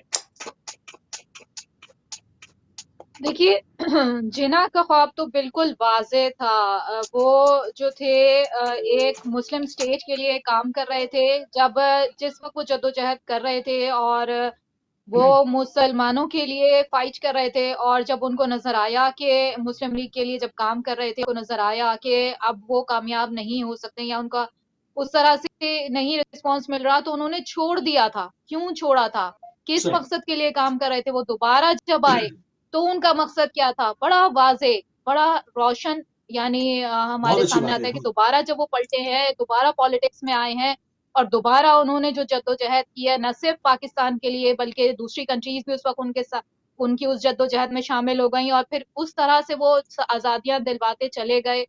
और पाकिस्तान का भी इसमें बड़ा वाजे और बड़ा ही अटल जो उनका मौक़िफ़ नजर आया। तो इस पे तो कोई डिबेट या कोई सवाल मतलब ज़हन में नहीं आता हमारे कि, और जब पाकिस्तान बन गया, जो उनकी तकारीर हैं, जिससे साफ तौर पे वाज़ेह होता है कि जो इसका जो दस्तूर होगा वो कुरान और सुन्नत के मुताबिक होगा, और जो भी आईन होगा इसका बनेगा वो कुरान और सुन्नत के मुताबिक होगा। तो बड़ी वाज़ेह, यानी बिल्कुल क्लियर पिक्चर हमारे सामने थी, क्लियर बहुत है ही पिक्चर। रोशन, बहुत ही वाज़ेह, यानी कोई इबहम की बात नहीं थी। सही सही। अली आबिद साहब, लियाकत अली खान साहब की मीटिंग हुई रोथशिल्ड के साथ, और उन्होंने अमेरिका में जो है वो चाइल्ड से रिक्वेस्ट की कि इसराइल को, उन्होंने लियाकत अली खान साहब से रिक्वेस्ट की कि आप इसराइल को तस्लीम कर लें। तो लियाकत अली खान साहब ने क्या जवाब दिया था? तारीख क्या बताती है हमें? देखिए ये चूंकि रॉथशाइल्ड का ताल्लुक जो था वो बनी इसराइल से था, और कायद-ए-आज़म का इख्तिलाफ 31 साल रहा कि, और ये बात है कि जब वर्ल्ड वार वन अपने अख्तिताम को करीब आई, वर्ल्ड वार वन हुई थी 1914 में, और 18 में ख़त्म हुई थी, 1918 में 4 साल चली थी। तो इसमें ऑटोमन सही। एम्पायर ख़त्म हो गया था, और इस्लामी ममालिक को कैप्चर कर लिया था फ्रांस ने, रशिया ने, और ब्रिटिश ने, और जर्मनी ने। तो क्या नाम है, कायद-ए-आज़म ने उस वक्त से 1917 से, याद रहे 1917 से लेके 1948 तक 31 साल इस बात पर अकेले तनो-तन्हा अरब का साथ दिया, 31 साल तक, और उनको रोके रखा। लेकिन कायद-ए-आज़म जब बुढ़ापा आ गया था पाकिस्तान बन चुका था, अब उनके पास हिम्मत नहीं थी, तो कायद-ए-आज़म इस मकसद पे जो उनको लेके चले थे उस पे ज़्यादा फोकस नहीं कर सके थे। ज़ाहिर बात है एक मुल्क अलग बन गया था, फिर बीमारी अलग थी कायद-ए-आज़म को, तो उस ज़माने में आज़ादी मिल गई इज़राइल को और कायद-ए-आज़म ने उसको एक्सेप्ट नहीं किया। वही खान साहब ने भी कहा कि हम कबूल नहीं करेंगे, जैसे कि कायद-ए-आज़म ने कहा था। अब लियाकत अली खान जब गए अमेरिका, तो रॉथशाइल्ड से मुलाकात हुई, तो वो भी इसी रॉथशाइल्ड का ताल्लुक भी बनी इसराइल ही से है और बहुत बड़ा बिजनेसमैन ग्रुप है दुनिया का। पूरी बैंकिंग दुनिया की इंडस्ट्री, मीडिया उसके इशारों पे चलती है। बहरहाल वो बहुत बड़ा ग्रुप है। तो उन्होंने कहा कि हम आपको बहुत दौलत देंगे। लियाकत अली खान को कहा कि आप जो कहेंगे हम आपको दौलत देंगे, आप हमें कबूल कर लें। तो कायद लियाकत अली खान ने उनसे कहा था कि gentleman, our souls are not for sale. मेरे दोस्त, हमारी रूहें बिकने के लिए नहीं है। जो हमारे कायद ने कह दिया हम वही करेंगे। तो मैं समझता हूँ जो लियाकत अली खान ने कायद को इम्पोर्टेंस दी थी, क्योंकि उन्होंने कहा था कि हम एक्सेप्ट नहीं करेंगे। जब Liaquat Ali Khan first prime minister of Pakistan ने जो किया वही खान साहब को करना चाहिए, और खान साहब वो कर भी रहे हैं। कि ये बड़ी अच्छी बात है कि खान साहब का स्टांस बड़ा सख्त है कि वो नहीं एक्सेप्ट करेंगे इजराइल, और ये कि लियाकत अली खान के ही मेरे ख्याल में नक्श कदम पे खान साहब भी अमल करेंगे और एक्सेप्टेंस नहीं होगी। अगर हो जाती है एक्सेप्टेंस तो बज़ाहिर तो आपको लगेगा कि बहुत सारे फ़ायदे नज़र आ रहे हैं, लेकिन आप आहिस्ता आहिस्ता अंदर से वीक हो जाएंगे। क्यों देखें, फिर मैं दोबारा कहूँगा, डेविड बेन गुरियन ने क्या कहा था अपनी पहली स्पीच में, वो याद रहे, वो भूले नहीं। प्लीज़ उस लोगों को बताएं कि उसने कहा था कि हमारा पहला काम ये है कि हमें पाकिस्तान की वजूद को ख़त्म करना है। पाकिस्तान के वजूद को ख़त्म करना ही हमारी बका है। तो अब जो आदमी कह रहा है कि हमारे पाकिस्तान को ख़त्म करना हमारी बका है, वो हमसे दोस्ती करेगा तो वो हमारी बका ख़तरे में पड़ जाएगी। तो मैं नहीं कहता कि आप इजराइल से लड़ाई करें, आप जंग करना शुरू कर दें, लेकिन ये है कि आप अपने जो रिलेशनशिप हैं जो अभी जो है जैसे हैं उनको वैसे ही रखें, और हम उनको रिकॉग्नाइज नहीं करते, सही नहीं करते। बहुत सारी कंट्रीज दूसरे को रिकॉग्नाइज नहीं करती हैं, तो जरूरी थोड़ी हम रिकॉग्नाइज कर लें, रिलेशनशिप बना लें। हमें फोकस करना चाहिए OIC के मौजूदा डिसीजन पे। OIC का जो मौजूदा डिसीजन है, जो आर्टिकल 370 और 35A के को कहा गया है कि इंडिया से किसको दोबारा खत्म कर दिया है। ठीक है, उस पे आता हूँ, उस पे फोकस, उस पे आता हूँ, इस पे बात करता हूँ। ठीक है, कॉलर भी हमारे साथ है। अस्सलाम वालेकुम रहमतुल्लाह। प्रोफेसर साहब की बातों की वजह से मुझे दोबारा आना पड़ा इसकी तरह कि ये जो बातें कर रहे हैं, क्या मेरे मुल्क में अप्लाई होंगी? जब शाम में नवानी मरता तो उसका बेटा आ जाता है। अगर आप देखें जो नवाज शरीफ है तो अपनी बेटी को लेके आना चाहता है। ये मरूसी सियासत कहाँ तक है? कायद-ए-आज़म का तो बेटा ये बेटी बना, उसके बाद या लियाकत अली खान का। तो ये जो हमारे लालची जो बन रहे हैं वो मरूसी सियासत आगे वो बराबर कर रहे हैं। उसको कोरोना तो उन्होंने उसके बहन को कह दिया कि तुम आदरा बेनजीर की जगह। अब ये मेरा मुल्क किधर को लेके जा रहे हैं? सियासतदान बंद गली की तरफ लेके जा रहे हैं। ये जो आजादी जो सॉवरेनिटी जो बातें बता रहे हैं कि कायद-ए-आज़म ने लियाकत अली खान के पास सेल नहीं है, तो आप ये जो सेल में लेके जगह जगह जाके सौदे करते हैं, अबू धाबी में सौदे होते हैं कि नो NRO मिल जाता है, 5 साल मुझे को 2-5 साल के बाद ना वो दूसरा ले लेता है। ये तो बारियां लगी हुई थी। अगर एक बंदा 2 साल जो हुई है अभी उसको, तो उसने कोई बेईमानी नहीं की। सभी बाहर है ना, मुशर्रफ साहब भी बाहर हैं, कियानी साहब भी बाहर हैं, राहिल शरीफ साहब भी बाहर हैं, सभी बाहर है ना।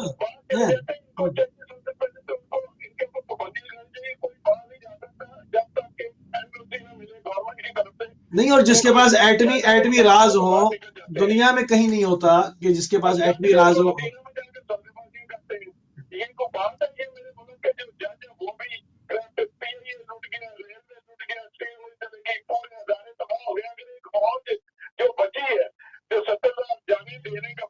बिल्कुल ठीक है, बिल्कुल सही बात है।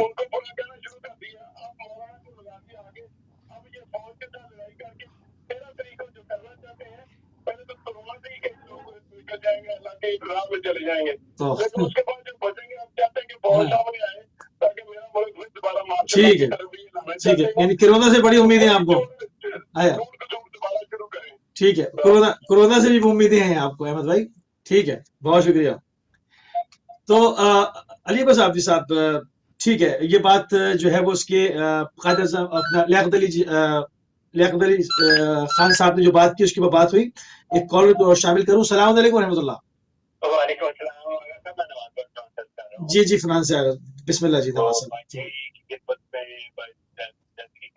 और अकीबार साहब में हकीकत और साहब अलैकुम सलाम रहमतुल्लाह। ये बात जो है कि ये आप फरमा रहे थे कि मराकश और अल्जीरिया का मसला जो था वो पाकिस्तान ने पूरी जी जी, अल्जीरिया का, अल जजीरा नहीं। नहीं करता।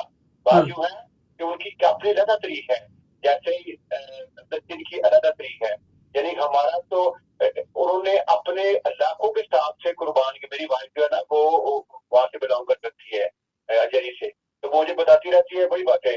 तो वो उनके तो इलाकों के साथ के जो शहीद हुए हैं और कारकुन जो जिहाद की है, लेकिन ये तो मामला है सिर्फ कि हम आपस में दोस्ती करें किस तरीके से। इंडिया का बड़ा फील्ड है वहाँ पे भी बता रही थी मेरी भाई, ठीक है, बड़ा फील्ड है उसका, पूरे कमर्स है, बिजनेस है उसके बड़े बड़े।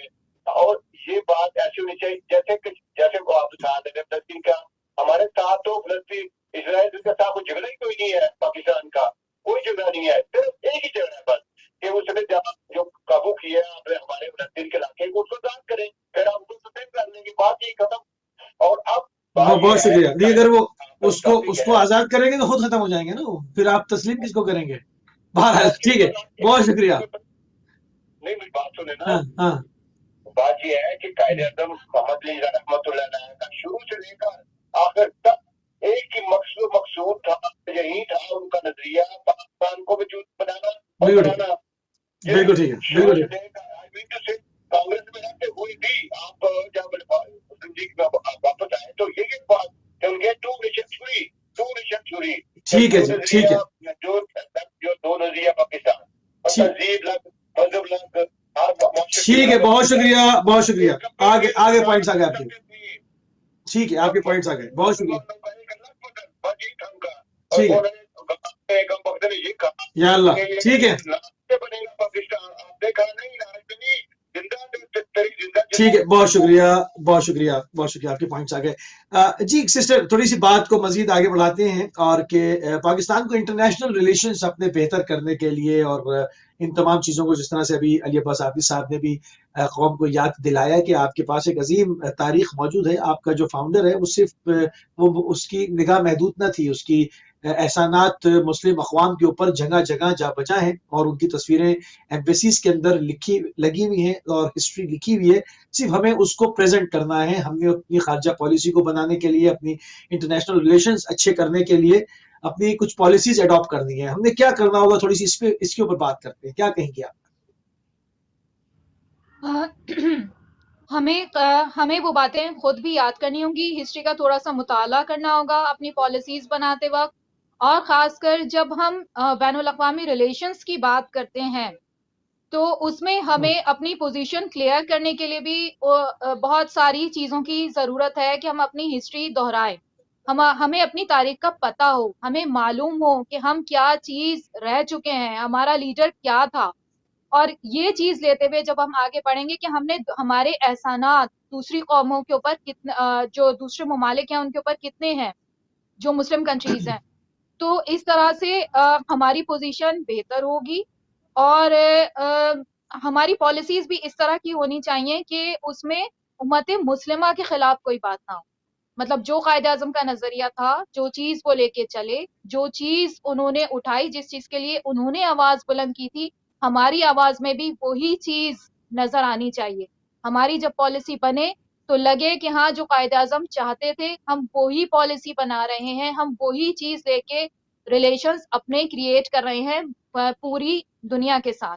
दूसरे ममालिक के साथ रिलेशंस बनाने बेहतर है, अच्छी बात है, लेकिन कहीं ऐसा ना हो कि हम कोई ऐसी पॉलिसी बना लें जो मुस्लिम उम्मत के खिलाफ हो, उम्मत मुस्लिमा के खिलाफ चली जाए, या उसका हमें खमियाजा भुगतना पड़े आने वाले दिनों में। तो बड़ी अक्लमंदी, बड़ी समझदारी की हमें जरूरत है अगर हम अपने रहनुमा को, अपने कायद को जहन में रखते हुए, वो जो चाहते थे अच्छा, वो चीज मगर जहन में प्रेशर रखते हुए डेवलप हो रहा है ना, पॉलिसीज, मगर प्रेशर आ रहा है। अब मोहम्मद बिन सलमान कह रहे हैं कि हम आपकी जो स्टॉक मार्केट है उसको क्रश कर दूंगा मैं, मतलब इस तरह की बातें भी पाकिस्तानी मीडिया की ऊपर हुई हैं। ये मैं खुद से कोट नहीं कर रहा हूं, मतलब ये बाकायदा पाकिस्तान के मीडिया पे इसको सवाल उठाया गया इसके ऊपर कि मोहम्मद बिन सलमान ने कहा कि आपकी स्टॉक मार्केट को क्रश कर दिया जाएगा अगर आपने इसराइल को तस्लीम नहीं किया। आप ये वो लोग हैं जिनके सर से पैर तक जो है वो कायद-ए-आज़म मोहम्मद अली जिन्ना के एहसान में डूबे हुए हैं, मगर हमारे हुक्मरानों को ना खुद पता है मैं ना वो यही कभी बात बता कह रही हूँ पाए। इसके लिए। जी, जी, मैं यही बात कह रही हूँ, इसके लिए क्या ज़रूरत है? इसके लिए ज़रूरत इस बात की है कि हमारे लीडर्स को अपने कायद के बारे में पता हो, अपनी हिस्ट्री पता हो, जिसको लेके वो दूसरे को भी अपनी बात मनवा सकते हैं। यानी हम भी अपनी बात उनसे मनवा सकते हैं, हम अपनी बात उन तक पहुँचा सकते हैं कि आपकी जो इस वक़्त पोज़ीशन है, उसमें हमारा क्या किरदार रहा है। एक बात, नंबर 2 हमारे पास प्लान बी, प्लान सी इस तरह की चीज़ें तैयार होनी चाहिए। जब हमारे पास पॉलिसीज़ होंगी कि अगर यहाँ से ये जवाब आता है तो उसके बाद हमें दूसरा कदम क्या लेना होगा। मसलन ऑयल की जो बात की कि ऑयल का अगर एक तरफ से मना होता है तो फिर हम दूसरी तरफ से किस तरह अपना जो है वो रास्ता बना सकते हैं। जैसे कि ओआईसी के मेंबर्स जो हैं उनमें ईरान भी शामिल है और दूसरी कंट्रीज शामिल है जो ऑयल प्रोड्यूसिंग कंट्रीज हैं। और इसके अलावा जिस तरह की अभी सर अब्बास आब्दी ने भी बात की थी कि इंडोनेशिया और दूसरी जिन कंट्रीज के इन्होंने नाम लिए थे जो ऑयल प्रोड्यूस करती हैं, तो उनके ऊपर कायद-ए-आज़म के एहसानात को याद करा के और उनके थ्रू जो है अपने रिलेशंस बेहतर बना के और अपनी ऑयल की जो कमी है वो पूरी की जा सकती है। पॉलिसीज मतलब फ्लेक्सिबल होनी चाहिए। पॉलिसीज जब फ्लेक्सिबल होंगी, आपके पास ऐसे रास्ते, ऐसी चीजें मौजूद होंगी जो आपके हाथ में है, जिनको आपके पास कार्ड्स होने चाहिए और उसके लिए आपके जो पॉलिटिशियंस, जो लीडर्स हैं, उनके पास वो नॉलेज होनी चाहिए, कॉम्पिटेंट होने चाहिए ताकि आप उनसे बात मनवा सकें अपनी। जब आपको यही नहीं पता कि आपकी हिस्ट्री क्या है, आप कितनी चीजें अचीव कर चुके हो, आपके हाथ में क्या कुछ है, जब आपको यही नहीं पता होगा तो आप दूसरे से अपनी बात कैसे मनवाएंगे? जब आपको ये पता बिल्कुल होगा कि जी आपके पास ये चीज है और इसके थ्रू आप अपनी बात मनवा सकते हैं उनसे, तो फिर आप मनवाएंगे ना, आपकी कोई पोजीशन जो है वो बेहतर होगी। अपने जो इंटरनेशनल रिलेशंस हमारे हैं उसमें अपनी बैकिंग जो है एजुकेशनल तौर पे वो बड़ी मजबूत, हिस्ट्री बड़ी अच्छी स्ट्रांग पता होनी चाहिए। जब ये चीज पता होगी तो पता चलेगा कि हम कितने ताकतवर हैं और हम किस किस थ्रू से रास्ते अपने बना सकते हैं। अगर सीधा रास्ता जाएं तो भी और अगर हमें रास्ते बदलने पड़े तो भी बड़ी एहतियात से, समझदारी से, अपने हिस्ट्री का मुताला करते हुए, अपनी जो स्ट्रेंथ्स हैं, जो वीकनेसेस हैं, वो सब मद्देनजर रखते हुए ये स्वॉट एनालिसिस कहलाता है। यानी आपको अपॉर्चुनिटीज का भी पता हो, अपनी स्ट्रेंथ का भी पता हो। स्वॉट जो है वो बेसिकली बिल्कुल सही। SWOT, यानी हमें अपनी स्ट्रेंथ्स का पता हो, हमें अपनी वीकनेसेस का पता हो, हमें अपनी अपॉर्चुनिटीज का पता हो और हमें थ्रेट्स का पता हो कि हमें थ्रेट कहाँ मिल रहा है तो वहां से हम रास्ता किस तरह बदल सकते हैं। जी हाँ। हम हमारे पास अपॉर्चुनिटीज कितनी है, ऑयल प्रोड्यूसिंग कंट्रीज का हमें पता होना चाहिए।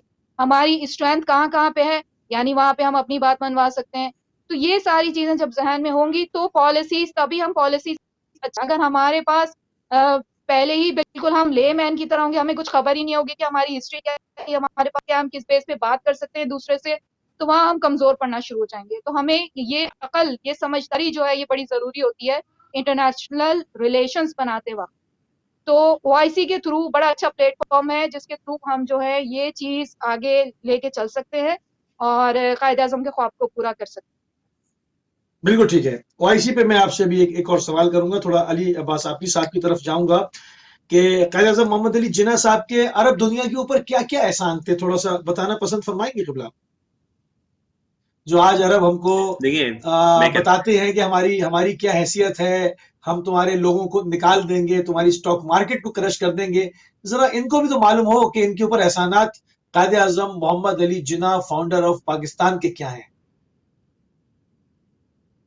देखिए मैंने जैसे आपको बताया कि हमारी, अभी मैं सवाल भी एक्सपेक्ट कर रहा था लोगों से, देखिए नहीं आया सवाल वो जो मैं आपसे कह रहा था। ये हमें एक अरब ममालिक हैं जितने, जिसे और मुस्लिम ममालिक हैं, Indonesia, Morocco, Nigeria, Algeria, Sudan, Libya, ठीक है ना, तुनीसिया, ये मुस्लिम ममालिक हैं, इसमें कुछ अरब भी हैं और इसके अलावा जितने और अरब ममालिक ने, सऊदिया, उस वक्त सऊदिया नया मुल्क था, उन और यमन, ये सारे मुल्कों को कायद-ए-आज़म ने कॉन्स्टिट्यूशनल सपोर्ट की, इन मुल्कों को आज़ादी में बहुत बड़ा किरदार अदा किया। इवन इंडोनेशिया को आज़ाद कराया कायद-ए-आज़म ने, और उसके बाद 1 साल के बाद इंडोनेशिया पे दोबारा हॉलैंड ने हमला किया। तो कायद-ए-आज़म ने कराची एयरपोर्ट पे सारे जहाज उतरवा दिए और कहा कि अगर इंडोनेशिया पे हमला किया तो वो पाकिस्तान पे हमला होगा, हम ये बर्दाश्त नहीं करेंगे। कितनी बड़ी ज़रूरत की बात थी। इंडोनेशिया से अपने ताल्लुकात सही करें, इस बेसिस पे हमारे इंडोनेशिया से ट्रेड रिलेशनशिप अच्छे हों। आपको ये सुन के बड़ी हैरत होगी कि एक छोटी सी छिपकली के बराबर मुल्क है फिनलैंड, उसकी एक्सपोर्ट जो है वो $90 बिलियन की है। हमारा मुल्क कितना बड़ा मुल्क है, दुनिया का 5वां बड़ा मुल्क है आबादी के हिसाब से। हमारी एक्सपोर्ट पूरी $21 बिलियन है। बांग्लादेश जो हमसे छोटा मुल्क था, आज बांग्लादेश की सिर्फ कॉटन की जो टेक्सटाइल एक्सपोर्ट है, टेक्सटाइल जो कॉटन से बनता है, वो कॉटन नहीं बनाते, बांग्लादेश में कॉटन नहीं होता, फिर भी उसकी टेक्सटाइल की एक्सपोर्ट, सिर्फ टेक्सटाइल की एक्सपोर्ट $34 अरब है। और पाकिस्तान की टोटल एक्सपोर्ट, जिसमें कॉटन भी, टेक्सटाइल भी, फ्रूट भी, वेजिटेबल भी सब मिला लें तो $21 बिलियन है। मैं हाथ जोड़ के कहता हूं कि भाई, अगर पाकिस्तान की ट्रेड जो है वो एक्सपोर्ट जो है वो $21 बिलियन अच्छा, इमरान खान साहब को पता होगा, नहीं अभी जो रिलेशंस के ऊपर बात हुई कि हमें रिलेशनशिप इस तरह से बतानी चाहिए और जाकर बताएं कायद-ए-आज़म की हिस्ट्री, तो इमरान खान साहब को आपके ख्याल में मालूम होगा, कायद-ए-आज़म की हिस्ट्री जानते होंगे पूरी? इमरान खान स्पोर्ट्समैन है। इमरान खान का बैकग्राउंड तो सही, वो पॉलिटिकल साइंस के स्टूडेंट रहे हैं। उन्होंने ऑक्सफोर्ड यूनिवर्सिटी में पॉलिटिकल साइंस पे इत्तेफाक से नंबर भी बहुत हाईएस्ट लिए थे, जब उनके मैं मार्कशीट देख रहा था उनकी। लेकिन बहरहाल वो प्रोफेशनली स्पोर्ट्समैन है और बहुत बड़े, मतलब मैं तो कहूँगा कि क्रिकेट की दुनिया में इससे बड़ा प्लेयर पैदा नहीं हुआ ऑलराउंडर से, तो कोई इनकार नहीं है। लेकिन वो बहरहाल एक हिस्टोरियन नहीं है, और एक क्या नाम है, इसकी नॉलेज होगी इस साइड पे, जाहिर बात है नहीं होगी। हिस्टोरियन बेशक ना हो, जिस मनसब पे वो बैठे हैं, जिस मनसब पे बैठे हैं, उस मनसब के तकाजे हैं। या चले, शाह महमूद कुरैशी को मालूम है, वो तो दुनिया में जाते हैं ना, उनको तो बताना चाहिए ना। जब उनसे मोहम्मद बिन सलमान ऐसी बात करेंगे, तुम्हारी स्टॉक एक्सचेंज को क्रश कर दूंगा, तो उनको जवाब देना आना चाहिए। तो क्या उनको ये हिस्ट्री मालूम होगी? उनका तो डोमेन है ये। मैं नहीं समझता कि कायद-ए-आज़म को, लोगों को कायद-ए-आज़म का भी पता होगा। कायद-ए-आज़म को लोग भूल चुके हैं। मैं बार-बार ये कह रहा हूँ, देखें अभी हमारे प्रोग्राम में कितने सवालात आए, किसी ने ये नहीं पूछा कि भाई मोरक्को को कैसे कायद-ए-आज़म ने आज़ाद कराया, इंडोनेशिया को कैसे आज़ाद कराया। लोगों के अंदर एक बेचैनी, क्यूरियोसिटी पैदा हो जाती, और इस पर लोग पीएचडी करते, इस टॉपिक के ऊपर पीएचडी करते लोग, और इस पे किताबें लिखी जाती, और इस तरह से एक रिलेशनशिप। अभी वही हम पढ़े में कि नहीं कर दिया, जर्नल ने ये कर दिया, तो किसी कोर्ट ने ये कर दिया। हमें तनकीद करने का शौक है, तनकीदी बातें मैं भी करना चाहता तो बैठ जाता, मैं आके इमरान खान की बुराइयां करता, मैं नवाज की बुराइयां करता, मैं मुशर्रफ दौर, मुझे इससे दिलचस्पी नहीं है। मेरा ये सब्जेक्ट मैटर ही नहीं है। मेरा सब्जेक्ट मैटर है कि एक्सपोर्ट बढ़ाओ। मुझे $21 बिलियन से $100 बिलियन की अगर पाकिस्तान की एक्सपोर्ट हो जाए, पाकिस्तान के सारे मसले हल हो जाएंगे। जब फिनलैंड हमारे 20% के बराबर है भी नहीं है, तो वो $90 बिलियन की एक्सपोर्ट कर सकता है, तो हम क्या $90 बिलियन की एक्सपोर्ट नहीं कर लेते? और अगर हम $90 बिलियन की एक्सपोर्ट कर लेंगे, हम अमीर तरीन मुल्क बन जाएंगे। हमें अपनी एक्सपोर्ट पर तवज्जो देनी चाहिए, और इसलिए कि बेहतरीन तरीका यह है कि हम कायद-ए-आज़म का कार्ड यूज करें, उन ममालिक से मिलें जिनको हमने आज़ाद करवाया है, उनसे रिलेशनशिप अच्छी करें। अरबों पे खुसूसियत के साथ क्या-क्या एहसान है? आया है, देखिए अरबों पे खुसूसियत के साथ क्या-क्या एहसान है? अरबों के ऊपर खुसूसियत के साथ क्या-क्या एहसान है? उनकी आज़ादी, देखें जब वर्ल्ड वार 1 के बाद ये सारे अरब जितने मुसलमान मुल्क जो आज़ाद, जो टर्की के अंडर आते थे, वो सब फ्रांस और रशिया और जर्मनी और इंग्लैंड के अंदर चले गए थे, जम हो गए थे। इनको दोबारा आज़ाद कराया, इनको आज़ादी दिलवाई, इनको इंडिपेंडेंट किया, खड़ा किया, कॉन्स्टिट्यूशनली इनको मजबूत किया। ये बहुत बड़ा आसान नहीं है, आज ये आज़ाद हैं। अगर ये कायद-ए-आज़म ना होते तो ये सारे जो इतने अरब ममालिक हैं, बहुत सारे अभी ब्रिटिश के तसल्लुत में होते। तो ये सही था क्या? उनको आज ये आज़ादी की बातें करते हैं, आज़ाद मुल्क कहते हैं अपने आप को, इस पे बैक एंड पे तो कायद-ए-आज़म है, यानी इंजन जो है वो तो कायद-ए-आज़म है इनकी आज़ादी का। तो उसको ये क्या नाम है, किताबों में लिखा हुआ है, जब इनको पढ़ाने की ज़रूरत है। हमारे यहाँ ये चीज़ हम बताएं लोगों को, आप देखिए ना, दिलचस्पी नहीं है लोगों की। अभी मैंने इतनी बातें कही, आपके यहाँ से कोई भी सवाल नहीं आया किसी कॉलर का कि वो ये पूछता कि मोरक्को कैसे आज़ाद हुआ? नहीं, लोगों की कायद-ए-आज़म ने अप्रोच कुछ पाकिस्तान और को है। लोगों की अप्रोच ये है कि लोग पार्टियों में बटे हुए हैं। कुछ लोग पीटीआई को सपोर्ट करेंगे, कुछ मुस्लिम लीग नून को करेंगे, कुछ पीपल्स पार्टी को करेंगे और आपस में ही तनकीद करते रहेंगे और आपस में ही लड़ते रहेंगे। वो ये नहीं देखेंगे कि हम कहाँ पे खड़े हैं, बहैसियत नेशन हमें आगे बढ़ना है। सबके अपने अपने फ्लैग हैं, पाकिस्तान का फ्लैग शायद किसी के हाथ में नहीं है। कॉलर मेरे साथ है, उनको भी शामिल करता हूँ। सलाम अलैकुम वरहमतुल्लाह। वालेकुम सलाम वरहमतुल्लाह, फरमाइए। अलैकुम सलाम वरहमतुल्लाह, आप ऑन एयर हैं, फरमाइए। गुजारिश ये है कि मैं पॉलिटिकल आदमी हूँ, हाँ हाँ, मैं सिर्फ ये करना चाहता हूँ कि जो अपना आपके प्रोग्राम बड़ा अच्छा जा रहा है, इसमें कुछ तरीक को बंद किया जा रहा है। क्या तारीख गलत बयान हुई है, फरमाइए। अच्छी बात है अगर आप हमें बताएं। उसमें मैं एडिशन भी करना चाहता हूँ कि हजरत कायद-ए-आज़म जो हैं, उन्होंने चौधरी मोहम्मद ज़फ़रुल्लाह खान को इन अरब इलाकों में भेजा, जिनका ये साहब नाम ले रहे हैं, और उन्होंने वहां जाके इन मतलब उनके इलाकों को जो आजाद करवाया, डिफेंस करवाया, तो उसमें चौधरी ज़फ़रुल्लाह खान का बहुत बड़ा रोल था। और उस हदायत जो थी वो हजरत कायद-ए-आज़म की थी। हाँ, तो कायद-ए-आज़म के सेहरा कायद-ए-आज़म के सर ही जाएगा ना। अब सारे कायद-ए-आज़म वहां से हर काम खुद तो नहीं करेंगे। मास्टरमाइंड है ना, हम भी तो यही बात कर रहे हैं कि थिंक टैंक है। दूसरा ये है कि दूसरी बात ये है कि जब हजरत कायद-ए-आज़म यहाँ हिंदुस्तान में आ गए थे और 3 साल यहाँ रहे, तो उनको उनकी सियासत जब शुरू हुई तो वो काम में शुरू हुई। वो पॉइंट लिस्ट कर रहे हैं तो उनको किसने वो किया था, कर्ज किया था कि आप। ठीक है, ये सवाल रख देता हूँ, मगर ये तो ना कहे ना कि हम तारीख को मस्क कर रहे हैं। ठीक है, मास्टरमाइंड तो कायद-ए-आज़म ही है ना। लेकिन वो ठीक है, लेकिन आप उनको छुपाएंगे नहीं, छुपा नहीं रहे हैं। बात चीजें ठीक है, बात चीजें थी बुनियादी होती है, क्योंकि एक स्लॉट का टाइम इतना ज्यादा नहीं होता कि हम पूरी किताब खोल के बैठ जाएं। मेन जी हाँ, ठीक है,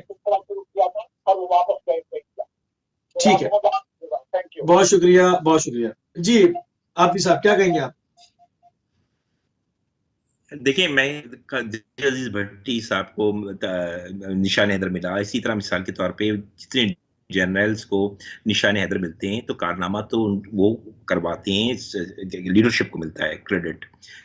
कायद-ए-आज़म की लीडरशिप थी, विजन कायद-ए-आज़म का था, ये सोच कर वो पाकिस्तान इंडिया आए थे कि मैं ये करूंगा, और उन्होंने किसी को भी इस्तेमाल किया और उससे करवाया। तो कायद-ए-आज़म को ही सहरा जाएगा ना, जो कुछ हो रहा है इस वक्त इमरान को मिलेगा, इससे पहले नवाज को मिला। होता है, भुट्टो साहब ने आइन बना तो भुट्टो साहब को हम क्रेडिट देते हैं कि कॉन्स्टिट्यूशन ऑफ पाकिस्तान 73 का भुट्टो ने किया, लेकिन उसका ऑथर डॉक्टर हफीज पीरज़ादा है। आपको भी मालूम है, मुझे मालूम है, डॉक्टर हफीज पीरज़ादा ने ये कानून बनाया है, लेकिन सेहरा भुट्टो के सर जाता है क्योंकि भुट्टो ने बनवाया। भुट्टो के दिमाग में ये बात आई तो क्रेडिट तो भुट्टो को मिलेगा ना।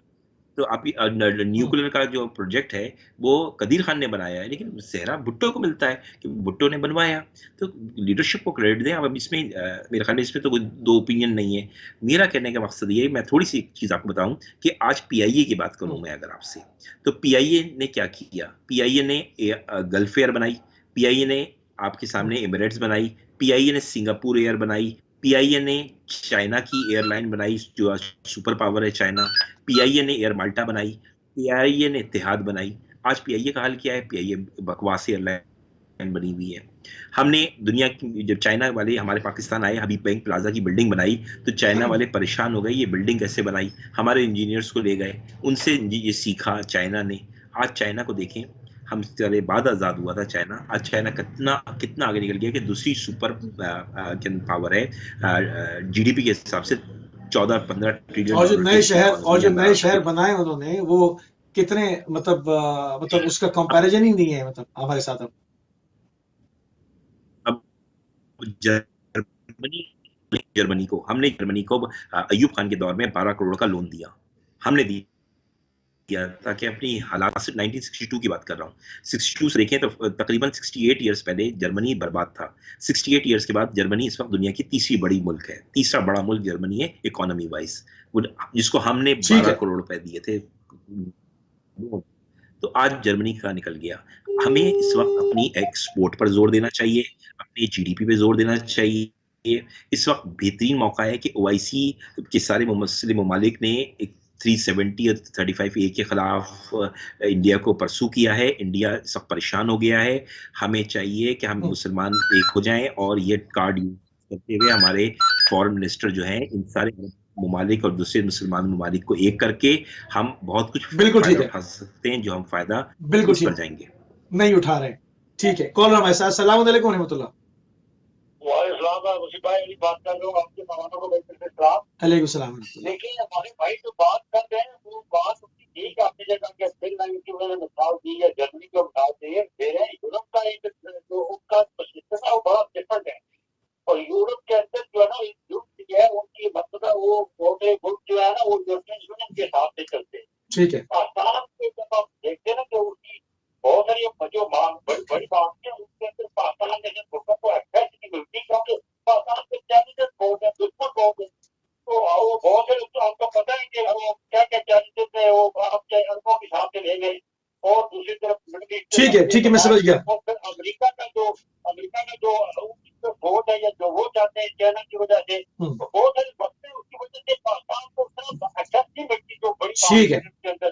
तो इतना आसान नहीं है कि आपको जो आपकी जो वोट है उसको बढ़ा सके। तो जब बांग्लादेश को मिल सकती है तो हमें क्यों नहीं मिल सकती? बांग्लादेश को मिल सकती है, हमें क्यों नहीं मिल सकती? हम बांग्लादेश से भी गए गुजरे क्या? बांग्लादेश को दुनिया जो है ना हमारी तरह थ्रेट नहीं देखती। इंडिया हमारे महाफत करता है, शहीद करता है, इस तरह नहीं तो हमने सब जगह टांग खुद फंसाई है ना बाबा। अगर खामोशी से जैसे चाइना ने सर झुका के तरक्की की, जब नहीं इंडिया को छोड़े, जब चाइना ने खामोशी से काम करता रहा, फौजी कुव्वत भी बढ़ाता रहा, इख्तिसादी भी, आज जब इस पावर में आ गया कि आंखें दिखाए तो उसने बिल में से बाहर सर निकाला। हम पहले से हम अफगानिस्तान के अंदर हाथ डाला हुआ है, हमने फना डाला हुआ है, मुल्क संभल नहीं रहा, 2 वक्त खाने को नहीं लोगों के पास। हमारा इंडिया के जो दुश्मनी है वो चल रही है, तो हमारे लिए चैलेंजेस डिफरेंट है। चले ठीक है, आपकी बात को मैं रख लेता हूँ आइंदा आने वाले शोज में उस नुक्ते को। बहुत अच्छा पॉइंट है, बहुत शुक्रिया। ठीक है,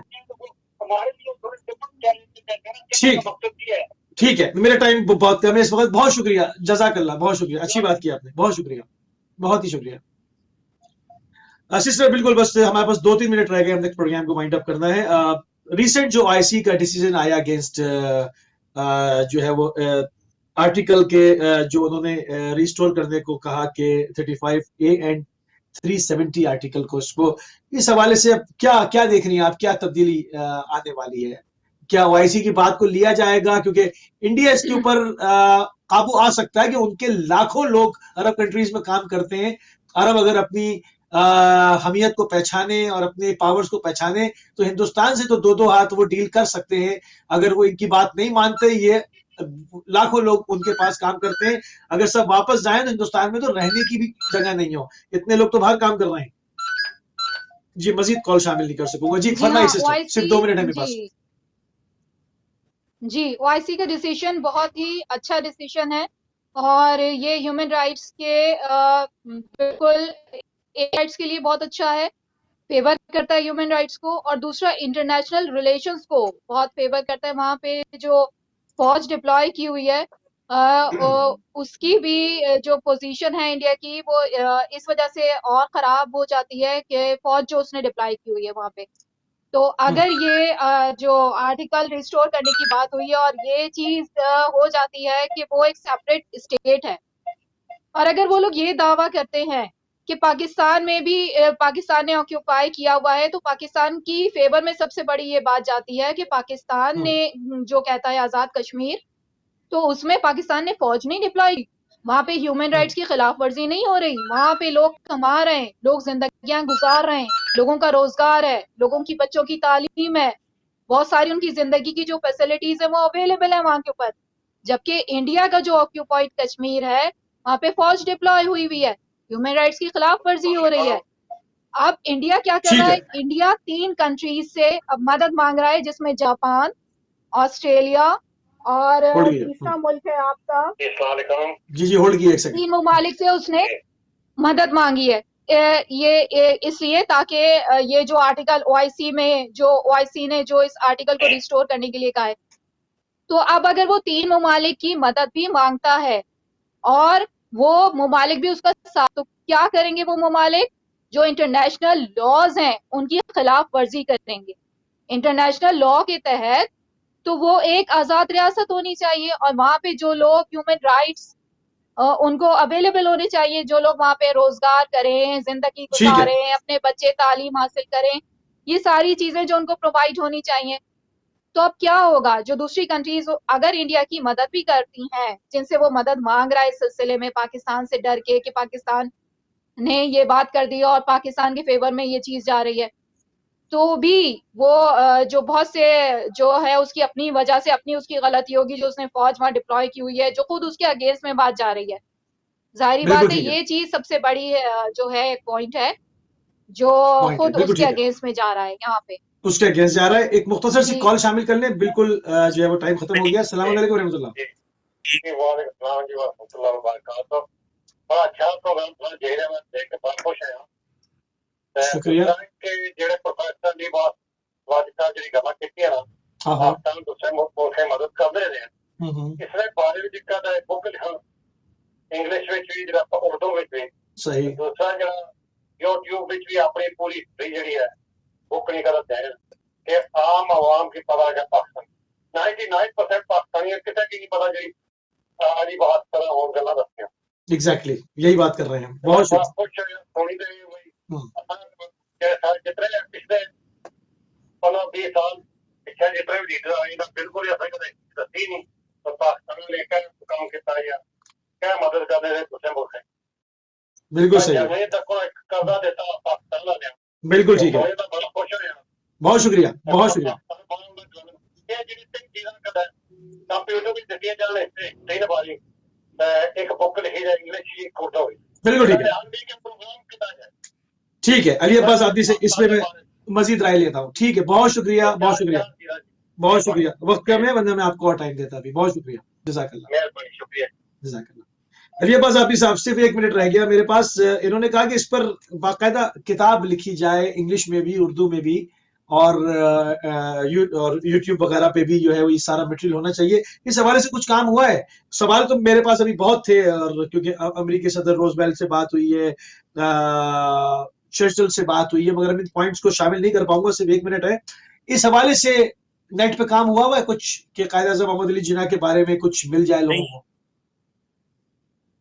नहीं, इस इत्तेफाक से देखिए हमारी प्रायोरिटी कायद-ए-आज़म नहीं है। हमारी प्रायोरिटी जो है वो पीपल्स पार्टी के पीटीआई है या नवाज है। हम इस पे ही बात करते हैं, हमारे टेलीविजन में डिस्कशन होता है। ये हमारी तबका जो ये सोच रखे विजडम और थिंक टैंक वो नहीं है। और यही टेलीविजन पे आपने कभी सुना भी नहीं होगा ये वाली बातें जो हम अक्सर हम पागल हैं जो ऐसी बातें करते रहते हैं। लेकिन ये होनी चाहिए और इस पे रेगुलर प्रोग्राम करें, और मैं समझता हूँ बहुत ज़रूरी है। और एक बहुत अच्छी अहम बात ये है, देखिए अब जो OIC का इजलास है वो होने जा रहा है पाकिस्तान इस्लामाबाद में। अब इंडिया वैसे ही परेशान है, पागल हुआ है, और इजलास पाकिस्तान में होगा, तो ये इससे अच्छी बड़ी अपॉर्चुनिटी नहीं होगी कि हम इस OIC के अंदर ये जो कायद-ए-आज़म के एहसानात भी गिनवा दें।